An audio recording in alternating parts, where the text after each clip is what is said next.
இறைவன் மனிதர்களை படைத்தது போலவே இந்த விலங்குகள் தாவரங்களையும் படைச்சிருக்கிறான். எல்லாமே அதனுடைய ப்ரொப்போர்ஷனேட்டாக போதுமான அளவு இருந்தால் தான் மனிதன் நிம்மதியாக இருக்க முடியும். மனிதன் மட்டும் இல்லை, மற்ற உயிரினங்களும் நிம்மதியாக வாழ முடியும். அதில் குறிப்பாக இந்த தாவரங்கள் இருக்கிறது. இந்த தாவரங்கள் மனிதனுக்கு தேவையான அத்தியாவசியமான அந்த ஆக்சிஜனை வெளியிடுறதுனால இப்போ முன்னையெல்லாம் நிறைய மரங்கள் இருந்தது. அதனால் நம்ம நல்ல காற்றோட்டம் இருந்தது, எல்லாம் இருந்தது. நகர்மயமாக்கல் மூலமாக நிறைய மரங்களை வெட்டி சாய்ச்சிட்டோம். அதாவது ஒரு காலத்தில் நம்ம இப்போ சமூகவியலில் படிக்கிற காலத்தில் சொல்லுவாங்க, அசோகர் குளங்களை வெட்டினார், கோயில்களை கட்டினார், சாலையின் இரு மரங்கிலும் நிழல் தரும் மரங்களை நட்டார் அப்படின்னு சொல்லி பாடத்தில் படிப்போம். அப்போ என்னடாது மரம் வெட்டினார், மரம் வளர்த்தாரு, குளம் வெட்டினாருன்னு அப்படி ஒரு நமக்கு அதோடைய முக்கியத்துவம் தெரியல.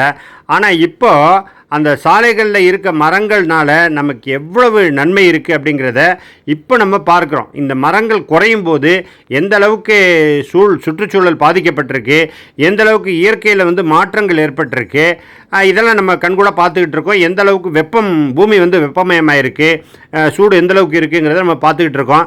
இப்போ பாருங்கள், இந்த 2024 சுற்றுச்சூழலில் எவ்வளோ பெரிய மாற்றங்கள் ஏற்பட்டிருக்கு அப்படிங்கிறத நம்ம பார்க்குறோம்.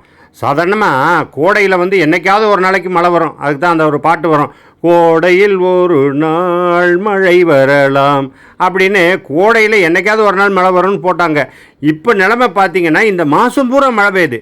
6வது மாதம் இப்போ ஜூனு. இந்த 6வது மாதத்தில் பெய்கிற மழையை பார்த்தா 9வது மாதத்தில் செப்டம்பரில் வர்ற மழை மாரி இருக்குது. ஸோ இதெல்லாம் இந்த பருவநிலை மாற்றங்கள்னால ஏற்பட்ட சேஞ்சஸ் தான். இல்லைன்னா நிச்சயமாக இந்த கோடை காலம் ஜூன், ஜூலை, ஆகஸ்ட் வரையும் கூட நல்ல வெயில் காலம் இருக்கும். இப்போது அந்த வெயிலுடைய பாதிப்பு இருக்குது. அதனால் பயங்கரமாக வேர்க்குது. இந்த மழை இல்லாத சீசனில், மழை இல்லாத நேரத்தில் வேர்க்குது. ஆனால் இந்த மழை இவ்வளவு வந்தது கிடையவே கிடையாது. இது வரைக்கும் மழை ஏதோ ஒரு நாள் இருக்கும், 2 நாள் இருக்கும், அதுக்கு பிறகு வராது. அதனால தான் கோடையில் ஒரு நாள் மழை வரலாம்னு தான் பாடினாங்க.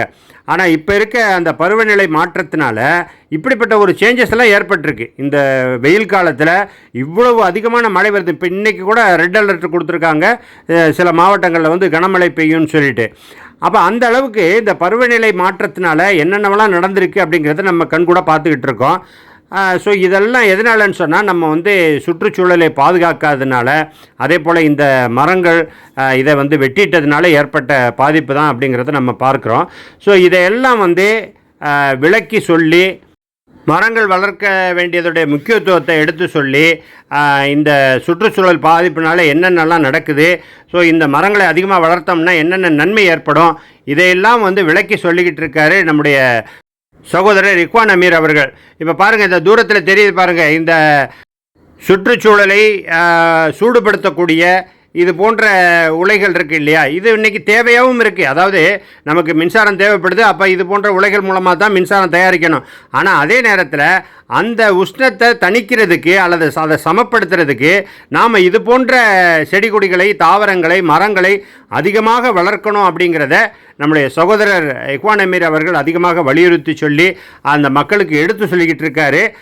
இதன் மூலமாக ஒரு பசுமை புரட்சிக்கு அவர் வித்திடுகிறார் அப்படின்னு சொன்னால் அது மிக இல்லை.